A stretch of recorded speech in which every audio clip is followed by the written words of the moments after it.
I've had it with white people that triple trumped, that have the nerve and the audacity to walk into a Mexican restaurant, a Chinese restaurant, an Indian restaurant, go to perhaps their gay hairdresser. I don't think you should be able to enjoy anything but Cracker Barrel. Flashback.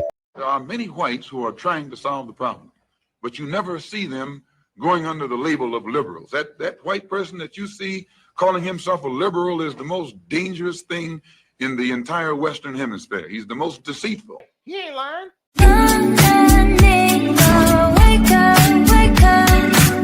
What's up, everybody? It's your girl Mika, and we're back for another Red Cup Talks because this is where truth, pop culture, and politics meet.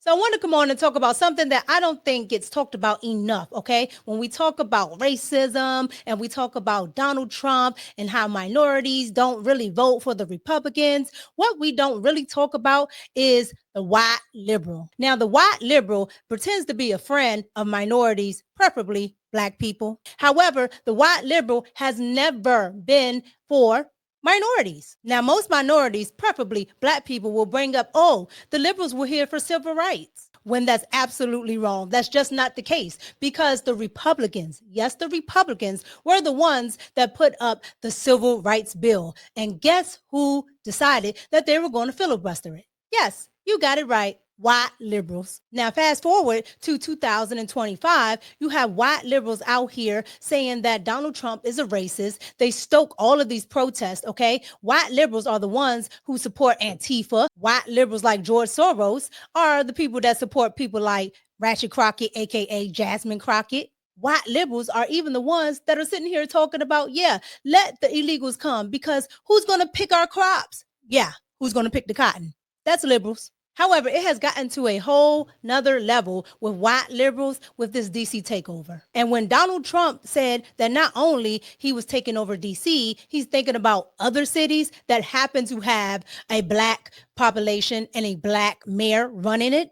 Oh, the white liberals couldn't wait to jump on it. The liberal media, everybody went nuts. I want you to see exactly what white liberals have been saying since this whole DC takeover.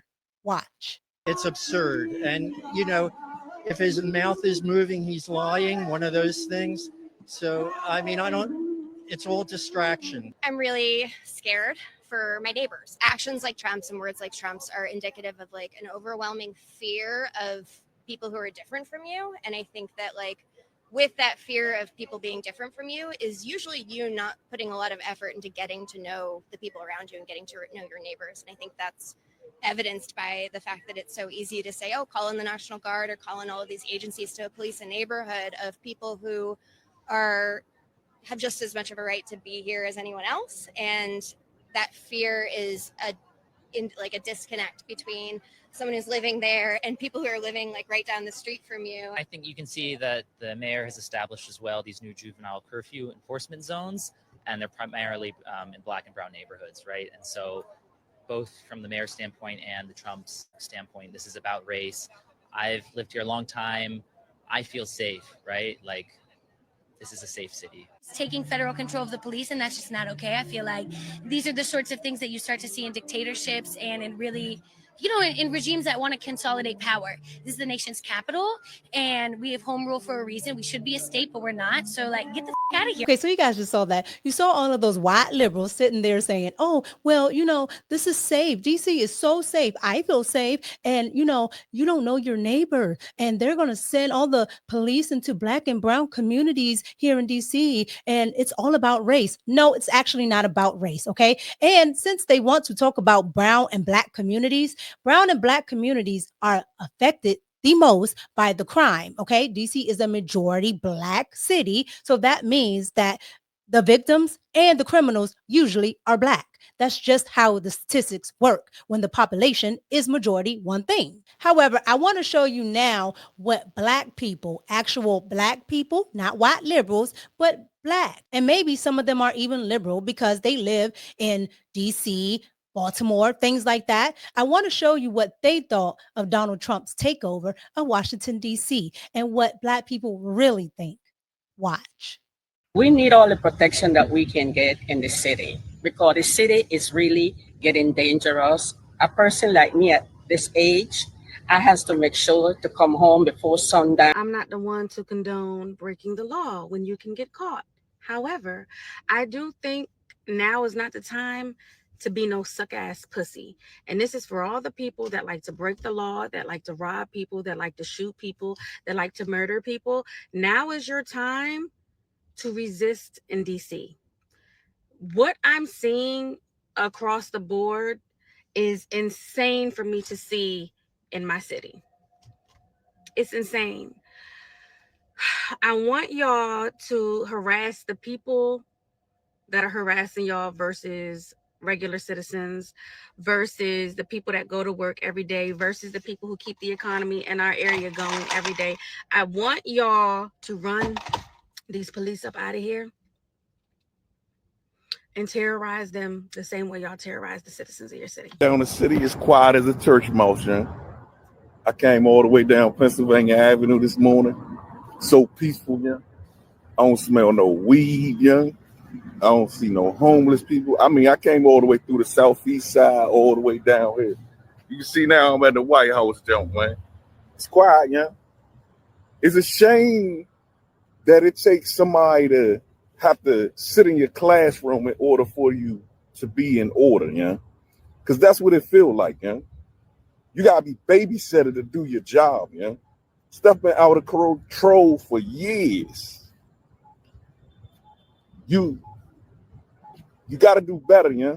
You gotta do better, yeah. All right, so you guys just saw that. Those were real Black DC residents, okay, going against the liberal narrative, going against the white liberal narrative that seems to get all of the attention. However, going against the liberal narrative that DC is not out of control, okay? We don't believe those numbers. We don't believe those numbers. Nobody that actually lives in DC, and you guys know I am from DC. I have lived there my entire life. I live in the suburbs now because the crime is just out of control. However, everybody knows that DC is out of control. And there you saw Black liberals say such. And now, since Donald Trump entered the chat with Baltimore and Chicago, yeah, now those mayors are entering the chat, all right? They are saying that Donald Trump can't touch their cities. However, their residents are saying completely different things. I want to get into what the residents of Baltimore says versus what the mayor of Baltimore says. Watch. So I'm sure you read the article in the Baltimore Sun yesterday talking about how so many Baltimore residents don't recognize their neighborhoods anymore, and they're also stuck. They can't leave. The report says, quote, a 77-year-old woman from Curtis Bay who asked to remain anonymous due to threats she's received from drug dealers on her block compared the morning drug traffic to a fast food drive-through. When a real estate agent assessed her property about a month and a half ago, she said the agent told her, I can't sell this house with that, referring to the 10 or 12 people involved in the drug market loitering across the street. I'm going to get hurt one day. I know I am, she said. What do you say to those residents of Baltimore who may think that citing falling crime statistics glosses over some of the harsher day-to-day realities and needs that they have to their lives in Baltimore, need for things to change even further in terms of just regular drug trafficking? Yeah, so we're only having that discussion because the president is having that discussion. And this, I want to be very clear. I didn't read the Baltimore Sun article. I don't read it because they're a part of the president's propaganda machine. So I don't read that. But what I will say to the residents is very clear, Jake. They know me very well. And you know me. You met me as a young councilman. Excuse me. You met me as a young city councilman who was leading the largest anti-violence movement in this city, and before Freddie Gray in 2015. I am someone who is different from me. I've had the gun in my face. I've lost friends. This isn't just talking about or talking points. This is actually a life that I have lived. And what we're going to continue to do is work in every community around the city to deal with this issue. But when I talk to our residents, they understand that they weren't expecting me to come and eradicate a problem that has existed, Jake, longer than I've been alive. in 4 years or 5 years at this point. Now, I happen to know the Baltimore mayor. Personally, I don't think he's a bad guy. However, he's a part of the Democratic Party, which is a part of the problem, okay, in Black and brown communities, especially Black communities, especially Baltimore, okay? And for him to say that he did not read the Baltimore Sun because it's a propaganda machine of the president is ridiculous, okay? This is a newspaper that went out and spoke to your residents, okay? Your residents said that they don't like where they live. Your residents want to leave. They can't even sell their property because nobody else wants to live in crime-ridden places, okay? And Baltimore is just that. On top of that, he also said that the residents didn't expect him to come in and eradicate crime. Sir, yes, they did, okay? You ran on that, okay? Your campaign was that you were going to get rid of the crime. Rid means no crime, okay? You were going to get rid of the crime no matter what, okay? You got in and you did something different. Now, I'm not trying to say that he hasn't gotten any crime down. What I am saying is the fact of the matter remains that you need to get rid of the crime. Period. You need to get more boots on the ground. Period. Okay. You have elderly residents that are scared to come out of their homes, literally. And let's be clear, outside of crime, Baltimore is still a mess because Baltimore residents know that the schools are terrible. They pay all this money. They're in crime-ridden neighborhoods and the schools are terrible. Their children are graduating with a 4th grade. I said 4th grade education. The children can't read, can't write, but yet they're graduating. How, Sway? And this is what I'm saying. The liberals are ridiculous. It doesn't matter if they have a black face or a white face. The liberals are ridiculous. But the facts never stop a liberal from actually spewing out this nonsense. But I want you to see now what the Baltimore residents are saying about the liberals. Watch. Somebody look at this. The whites. Look at the whites. The kids in Baltimore cannot read, y'all. The kids in Baltimore can't read, but the whites is out here protesting Trump. The kids in Baltimore are getting shot dead. The kids in Baltimore are getting shot dead, and the whites is out here. Look at the whites. The whites is out here protesting Trump. Did you know that there was murders down the street? Y'all protesting Trump? Y'all ain't got nothing else to protest about? Okay. So the whites, they came out here. Instagram loves y'all. The whites came out here to protest in Baltimore about Trump. Ain't that something, y'all? The whites can protest about anything else, and they choose to protest Trump. Days after a mass shooting in Park Heights, Muncie, Safe Streets, and other organizations are in the neighborhood connecting with neighbors. Safe Street, Tuesday, dozens of Safe Street workers marched down Spalding Avenue towards Queensberry Avenue, the very spot where 6 people were shot. 38-year-old Jerome Michael Coatston died from his injuries Sunday morning. The youngest victim, a 5-year-old girl, suffered minor injuries. Now the neighborhood is grieving. Anytime something is that traumatizing happening when you're not expecting for gunfire to erupt where you live and your children are playing, for a young child to be struck, for someone to lose their life, those behaviors are not normal. But it's not just the neighborhood feeling the weight of this tragedy. Some local businesses are affected as well. Yisha Israel, owner of a local clothing shop, says each time there's a shooting in or near Park Heights, it keeps people away from the community. I want my customers to come to the community, to feel free and to feel comfortable. But if they're going to feel like they're going to be intimidated or they maybe get shot, that could cause a problem to my dollars that flow in my store. She says after this recent tragedy, some neighbors are even thinking of leaving. And one of my customers lives on Queensberry, and she wanted to sell her house. I was like, no, don't sell your house. Your house is a gold mine. She said, well, I can't just take this situation of living like this anymore. Muncie and Safe Streets were in the neighborhood Monday and Tuesday, handing out information, free food, and connecting with neighbors. Emmanuel Tarrant Bay says it's important for them to be out advocating and supporting the community, but there's more that is needed to make a lasting change. And I'm not promoting any denomination, but we need God in our affairs. And the more we reach into ourselves and find our divinity, then we can fight this web of self-images and mindsets and culture that have us living underneath our true value. And Israel says she will remain hopeful that the community will begin to see change. The neighborhood will get better. It's just a matter of time. So I'm glad all the agencies are here to help, to heal, and to comfort.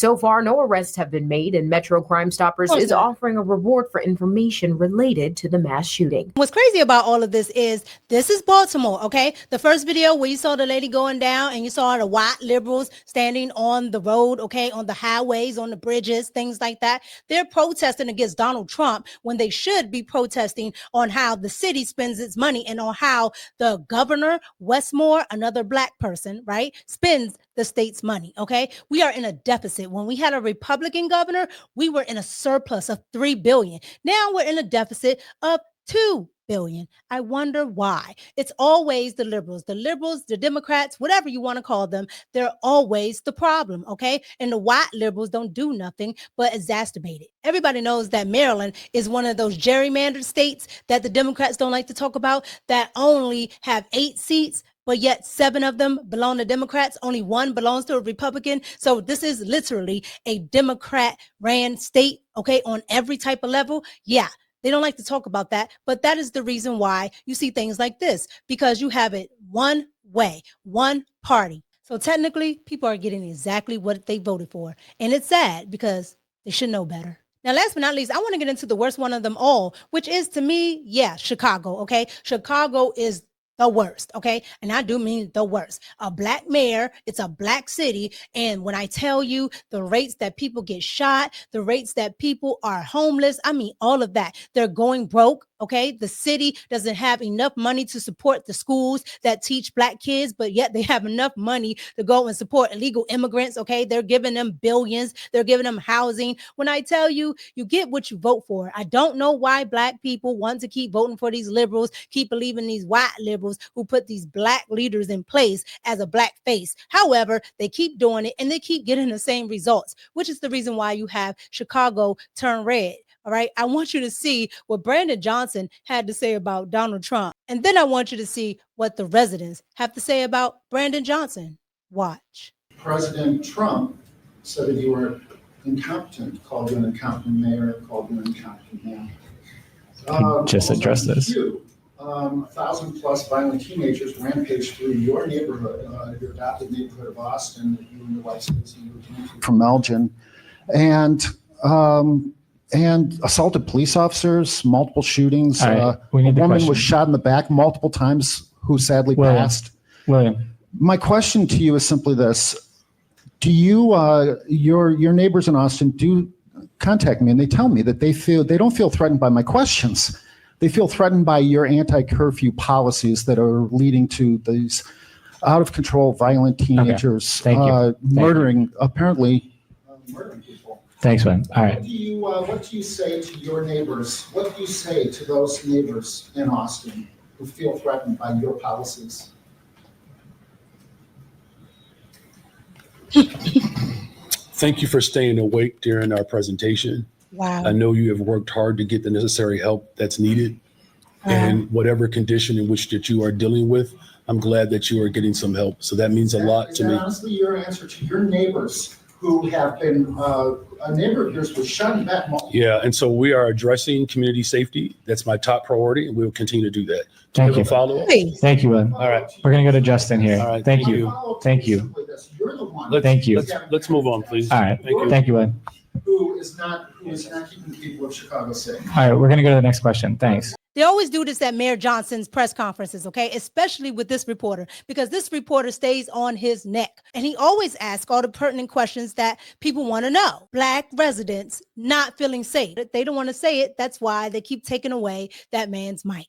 Trump, how did you feel when Donald Trump called you incompetent? What did you feel? All right. He just addressed this. Thanks. Please answer that question. If you would. Okay, fine. Since you are begging, I do believe that Donald Trump is intimidated. I think you're Okay, begging. no interruption. So let me just answer that. I do appreciate you begging. So I would just say it like this, that the president has always been intimidated by the intellectual prowess of Black men. And so, of course, he would speak in those petite and puerile terms because he's small. Yeah, this is Chicago's mayor. Yeah, at the end of the day, he doesn't care. Liberals voted him in, and that includes the white liberals and the black ones. However, here's the thing. Black people are so tired of Mayor Johnson, they have flipped red. They have a thing called Chicago Red, and this is what they had to say. Now, I know the coons of the Democratic Party and these blue cities are telling y'all that crime is down and that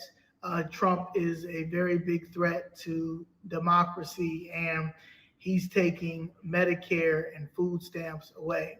However, in the city of Chicago, in Humboldt Park, at 2753 West North Avenue, Chicago, Illinois, 60647, in Ward 26, Alderperson Jesse Fuentes, they have big benefits. Meanwhile, our seniors and struggling families wait months or even years for support. In Humboldt Park, immigrants or illegal aliens wait in long lines, some camping overnight just to access benefits like Medicaid, food stamps through Illinois' VTTC program. Illinois has spent $670 million since 2022 supporting new arrivals. Meanwhile, Black communities in the city are left waiting for real resources, and instead we get community barbecues that are really political organizing disguised as friendly gatherings. Oh, they're not done. Watch. Customers and neighbors say the crowds have grown significantly, now fueled by an influx of migrants. They say it's turned shopping and even just walking down 87th Street near the Dan Ryan chaotic. The man, 4, 5, 6, and they're asking you, can I clean your car? Can I wash your windshield? And then they come up to you like they are contractors working and their work is good. Customers and neighbors say they're being harassed by groups of alleged migrants, and the complaints keep coming in. Neighbors and a former employee say the crowding has grown significantly. Just to get into the parking lot, they're impeding on traffic. They're outside. It's just so many of them where, to me, it's unsafe. Neighbors also say trash is piling up. A street food vendor has taken over the sidewalk with little, if any, action taken to fix the problem. Exactly. Home Depot really can't do anything, which is upsetting because that's their business. An email and 2 calls were made to alderman of the 21st Ward, Ronnie Mosley. So far, we haven't gotten a response. This is why I told you that the Black residents there have Chicago Flips Red, which is what she has on right here. Okay, she has on a Chicago Flips Red sweater. And that's because Chicago's Black residents are sick and tired of everything that these Democrats and these liberals are doing to these cities. They don't want it. They don't want it. It becomes very frustrating when you have white liberals like Governor Pritzker saying that that's what Chicago residents and Illinoisans want. Okay, they don't want it. Nobody wants this. All right, so here are my thoughts. So let's pour it up. At the end of the day, white liberals have been instrumental in keeping the Black vote. All right, they go along with it, and I don't know why, because as you can see, no Democrat ran city is doing good. No Democratic ran state is doing good. I live in the state of Maryland, right outside of DC. Okay, you're not escaping the Democrats and the liberal mindset. So I don't understand why mostly Black voters keep voting for them. It's not working. Everything is crime ridden. I don't know why you keep voting for liberals. Most will say it's because of civil rights, when even the late great Malcolm X told you that the white person calling himself a liberal is not your friend. There are many whites who are trying to solve the problem, but you never see them going under the label of liberals. That white person that you see calling himself a liberal is the most dangerous thing in the entire Western Hemisphere. He's the most deceitful. He's like a fox. And a fox is always more dangerous in the forest than the wolf. You can see the wolf coming. You know what he's up to. But the fox will fool you. He comes at you with his mouth shaped in such a way that even though you see his teeth, you think he's smiling. You take him for a friend. And that's exactly my point. They're not friends to the Black or brown communities, okay? Because they're doing the same things even to the illegal immigrants, okay? Because the ones that come over here that actually want to do right, they're getting trafficked, okay? They're getting trafficked by these cartels and things like that, which Donald Trump has actually started to crack down on, because you have children missing, okay? Illegal immigrant children have gone missing under Democrat leadership. Nobody cared about that, okay? But now all of a sudden, everybody cares about families. White liberals care about families. Please, you didn't care about those children under Joe Biden. When it comes to crime, Chicago, Baltimore, and DC, as you can see, are all filled with crime. And even liberals who aren't supposed to say anything have started to say it. Yeah, usually that's how you play devil's advocate, is you talk about, oh, well, stats say crime is down. However, I can tell you firsthand here in downtown DC, where we work, right here around our bureau, just in the past 6 months, there were 2 people shot. 1 person died, literally 2 blocks down here from the bureau.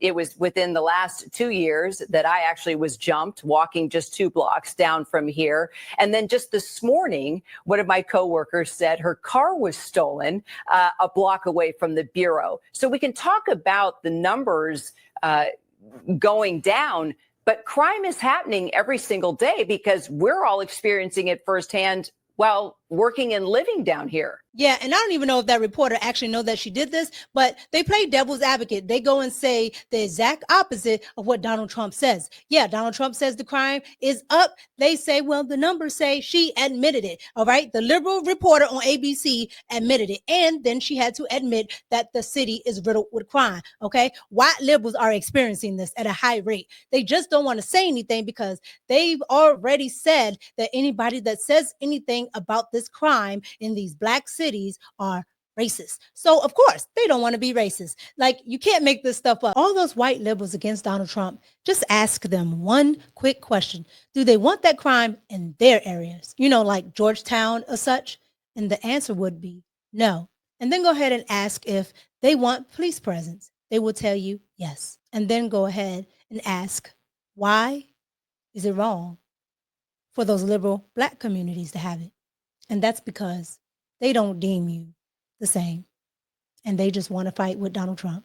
But I could be wrong. So you guys get down in the comments, like, comment, and subscribe, and let me know what you think about white liberals, okay? Because they seem to be at the head of everything when it comes to these protests, when it comes to fighting Donald Trump, when it comes to being against Donald Trump, when it comes to putting out these false stats. It's just when it comes to everything, white liberals seem to be at the head of it. When it comes to these liberal media propagandists, they're usually white liberals telling black liberals the talking points. Yeah, that's usually what it is. And it's absolutely wild. But you guys get down in the comments, like, comment, and subscribe, and let me know what you think about it. It's your girl, Mika, and I'm out. Peace.